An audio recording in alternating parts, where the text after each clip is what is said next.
武状元苏乞儿是周星驰最深的一部佛经。前几天我收到一条私信，一个观众跟我说，他最近在送外卖，他不是去体验生活，也不是闲得蛋疼，他是真的没钱了。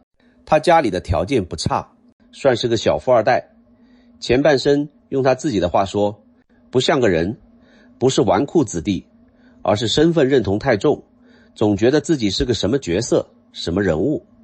这几年他遭遇了一些事情，跌到谷底。前几天他重温武状元苏乞儿，看到星爷和他爸落魄那一段，眼泪就下来了。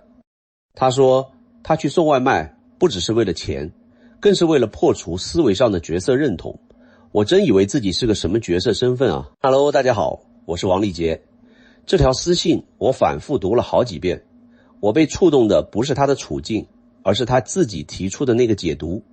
他说武状元苏乞儿虽然没有黑客帝国、盗梦空间、无性之人那么科技硬核，但他讲的是一件更朴素也更深的事，我执和身份认同的破除。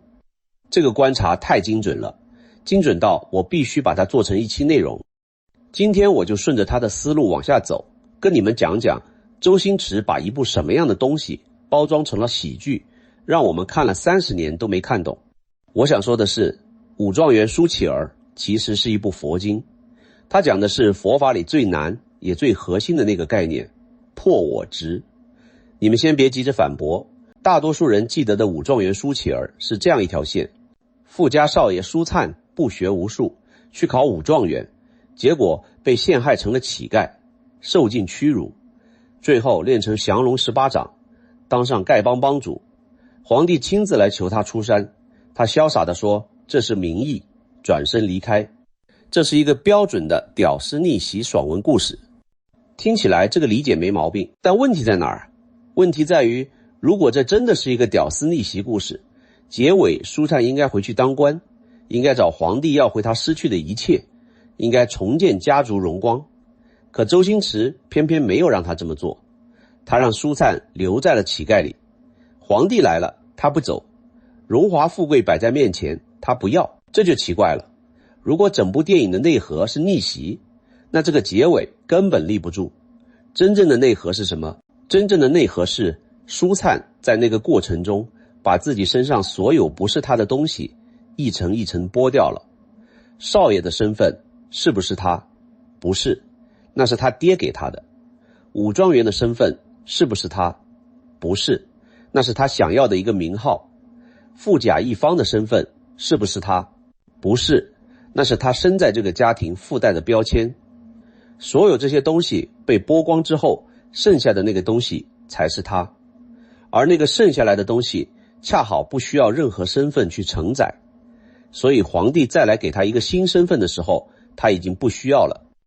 他经历过身份的全部崩塌，他知道身份是个什么玩意儿了。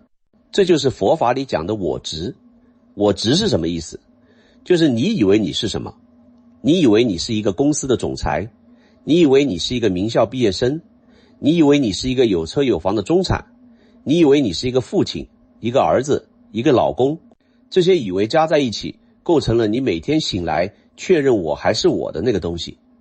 它就像你身上穿的一层又一层的衣服，穿久了你以为衣服就是你的皮肤。佛陀2500年前讲这件事讲得最直接，他自己就是一个最极端的例子。他是迦毗罗卫国的太子，未来的国王，老婆漂亮，儿子刚出生，宫殿3座，伺候的人成百上千。他半夜起来看了一眼熟睡的妻儿，翻墙就走了。走出宫门第一件事是把头发剃了，把锦袍换成乞丐的破布，去森林里跟苦行僧一起讨饭。他在做什么？他在主动的彻底的剥光自己身上的所有身份。他要看看把太子这层皮扒掉，把丈夫这层皮扒掉，把父亲这层皮扒掉，剩下的那个东西到底是什么？你看，佛陀和苏灿干的是同一件事，区别只在于佛陀是主动剥的，苏灿是被命运剥的。而佛陀创立的僧团从一开始就是一个乞丐团。比丘这个词的本意就是乞食者，每天早上拿着一个钵，挨家挨户去要饭，要到什么吃什么。吃完了打坐修行讲法。他们没有财产，没有房子，没有家庭，没有职业，没有官职。他们故意把所有可能产生身份认同的东西全部砍掉。为什么？因为佛陀发现了一件事，只要你身上还挂着任何一个标签，你就还会为这个标签焦虑，为这个标签恐惧，为这个标签痛苦。你是个老板，你就怕公司倒闭；你是个名人，你就怕名声受损；你是个有钱人，你就怕变穷。标签越多，你被勒得越紧。而丐帮作为电影里天下第一帮，恰恰就是僧团这个原型在世俗世界里的镜像，人数最多，势力最广，身份最低，却又最自由。周星驰把舒灿放进丐帮，不是随便选的一个组织，是有深意的。讲到这里，我想跟你们讲两个真实的古人。2000多年来，无数人在身份崩塌面前做出过自己的选择。我挑了两个最极端的，一个把这道题答错了，一个把这道题答得让人起鸡皮疙瘩。他们的故事被写进了所有中国孩子的课本里。可是我们小时候读的时候，没人告诉我们这两个故事其实是同一道题的两种答卷。第一个叫项羽。项羽是楚国贵族出身，20几岁起兵，30岁封西楚霸王，统帅几十万大军，当时的天下基本在他脚下。他是中国历史上最耀眼的少年英雄之一。然后在31岁那年，他在垓下之战被刘邦围死，四面楚歌，虞姬自刎。他带着剩下的几十骑突围，一路杀到乌江边上。乌江边上有一个亭长，撑着一条小船在岸边等他。亭长跟他说，江东虽小，地方千里，众数十万人，亦足往也。意思是说，大王你过江吧，江东的子弟兵还有几十万人，还有方圆千里的土地，你过江之后还能重整旗鼓，再当一次大王。项羽是怎么回答的？他笑了一声说，天之亡我，我何度为？众比不言，即独不愧于心乎？意思是说，老天爷要我亡，我渡江干嘛？就算江东的父老不嘲笑我，我自己心里能不愧疚吗？然后他自刎了。31岁的西楚霸王在乌江边上自己抹了脖子。你们仔细想想这个场面，亭长那条船是真的在那儿，江东几十万子弟兵也是真的还在那儿，地方千里的根据地也是真的还在那儿。他手里其实还有牌可以打，可他打不出来。打不出来的原因不是他没力气，不是他没兵，不是他没钱，是他过不去他自己心里那道坎。那道坎叫做西楚霸王。他以为他是西楚霸王，西楚霸王怎么能输？西楚霸王怎么能逃？西楚霸王怎么能在江东父老面前抬不起头？这个西楚霸王的身份认同比他的命还沉。最后杀死他的不是刘邦，不是韩信，不是垓下那十面埋伏的几十万大军，是他自己的我执。司马迁写到这段的时候用了一个词，叫做无颜见江东父老。这7个字在中国话里变成了一种集体心理症状。你以为你是个什么人物，跌了一跤你就觉得自己再也没有脸出现，这种感觉很多人都有。可是你想想看，江东父老真正在乎的是什么？他们在乎的是项羽这个人能不能回来带他们活下去，不是项羽这个名号好不好看，是项羽自己把那个名号看得比所有人都重。第二个人叫苏东坡。苏东坡42岁那年，因为乌台诗案差点被砍头，最后捡回一条命，被贬到湖北黄州，当了一个有名无实的小官，叫团练副使。原本的他是天子近臣，翰林学士，京城里最耀眼的文人，皇帝亲自跟他聊文章。一夜之间，他变成一个连自己工资都领不全的边缘人。家眷一大群人跟他到了黄州，挤在一个破房子里，连吃饭都成问题。按一般剧本，这种人到了这一步通常有几种选择，一种是天天写诗喊冤，等着朝廷给他平反，一种是抑郁寡欢，几年之内身体就垮掉，还有一种是想办法走关系巴结人，争取重新回到权力中心。苏东坡哪条都没走，他做了什么？他在黄州城东找了一块荒坡，自己开荒种地，给自己起了个新名字，叫东坡居士。从这一刻起，那个翰林学士苏轼，那个皇帝身边的文化大臣苏轼，那个被人毕恭毕敬称为苏大人的苏轼，他主动死了，一个新的人活过来，叫苏东坡。苏东坡在黄州干了什么？他研究怎么把当地人不爱吃的便宜猪肉做好吃，发明了东坡肉。他自己酿酒，研究怎么用最便宜的米酿出好喝的东西。他半夜睡不着，约朋友爬到承天寺的院子里看月亮，回来写了《记承天寺夜游》。他坐着小船到长江边上的赤壁，写下了《赤壁赋》《后赤壁赋》《念奴娇》《赤壁怀古》，中国文学史上最好的几篇文章，几乎都是在黄州被贬的这几年里写出来的。你听清楚了，苏东坡这一辈子最高的成就，不是出现在他做翰林学士的时候，是出现在他被人扒光衣服扔到黄州的时候。更狠的还在后面，苏东坡后来又被贬到惠州，再后来被贬到海南儋州。在那个时代，贬到海南基本等于被判流放致死。可他到了惠州，写下一句话：日啖荔枝300颗，不辞常作岭南人。到了海南，他跟当地人一起种地，办学堂，教书，自称我本丹耳氏，寄生西蜀州。他说，我本来就是海南人，只不过寄居在四川那边而已。你看清楚他在干什么了吗？每被命运扒一次，他就主动顺势再把更深一层也扒下来。京城名臣这层皮，他在黄州剥了；中原士大夫这层皮，他在岭南剥了；汉人士族这层皮，他在海南剥了。扒到最后，他剩下的不是失败者，不是流放犯，不是落魄文人，他剩下的是一个干净的、自由的，可以在任何地方安住下来的人。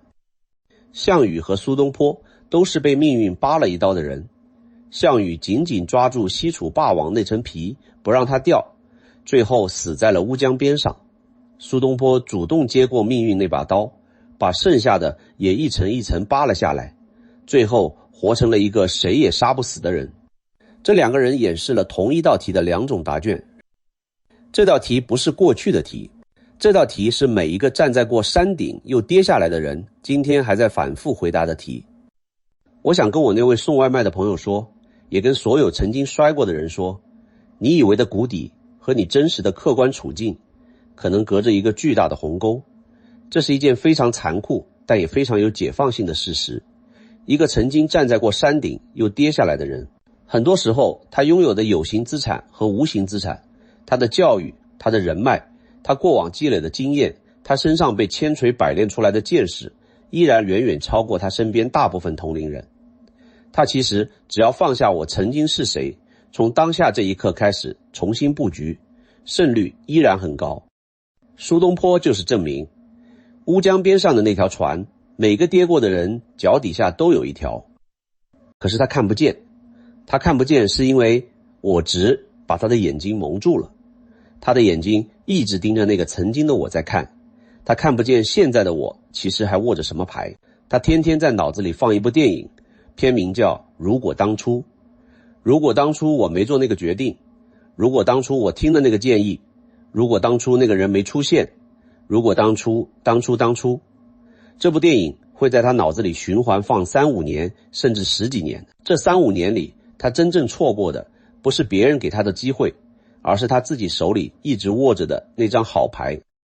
所以佛法讲破我执，不是让你放弃你手里的东西，佛法讲破我执是让你看清楚你手里真正有的是什么。你以为你有，其实没有的是什么？你以为你没有，其实一直握着的又是什么？一旦你能这么看，你就不会再在我曾经是谁这件事上浪费任何1秒钟。你会把那1秒钟用来想，今天此刻我能做什么？埃克哈特·托利在他的书里讲过一句话，我后来翻来覆去想了很多次。大意是，痛苦会替你完成一件事，那就是把你以为是你，其实不是你的那些东西一层一层剥下来。你听清楚了，痛苦不是来折磨你的，痛苦是来帮你的。它是宇宙派来的一把刀，专门切除你身上那些不属于你的赘肉。你越抗拒，刀切得越深；你越接受，刀切得越准。等切到最后，你会发现那个最核心的切不掉的东西就是真正的你。这件事苏灿懂了，佛陀懂了，苏东坡懂了，我那位送外卖的朋友也懂了。而苏东坡这种姿态并不是只属于古人的奢侈品。我想再讲一个更近的人，让你们看到这种活法在今天还在重演。他叫褚时健。褚时健71岁那年，从中国烟草大王红塔山的缔造者，一夜之间变成阶下囚。在那之前，他是云南最有权势的企业家之一，掌管的是整个红塔集团。那些年，他抽的烟，喝的酒，坐的车，住的房，可以说他想要什么有什么。然后一夜之间全没了。他被判无期徒刑，关进监狱。74岁那年，他因为糖尿病保外就医，离开了那个地方。一个74岁的老人从监狱里走出来，按世俗的逻辑，他的人生应该就这样结束了，回家养老，低调度日，等死。他没有，他和老伴一起去了云南的哀牢山，承包了2000多亩荒山，开始种橙子。你想想这个画面，一个70多岁曾经统治过整个中国烟草帝国的老人，蹲在山头刨地，研究橙子的嫁接，跟村里的农民学怎么施肥，怎么剪枝，怎么防虫。当地人第一次见他的时候，谁也不知道他是谁，他也不解释。他从燕王这层皮里彻底走出来了，彻底变成了一个山里种橙子的老头。10年后，褚橙横扫全国。84岁那一年，褚时健成了亿万富翁。你以为这是励志故事吗？不是，这是破我执的故事。褚时健真正牛的地方，不是他70多岁还能再创业，也不是他把一个橙子做成了品牌。真正牛的地方是他在71岁被命运狠狠扒光之后，没有穿回燕王那件旧衣服，他让那件衣服彻底死在了监狱里。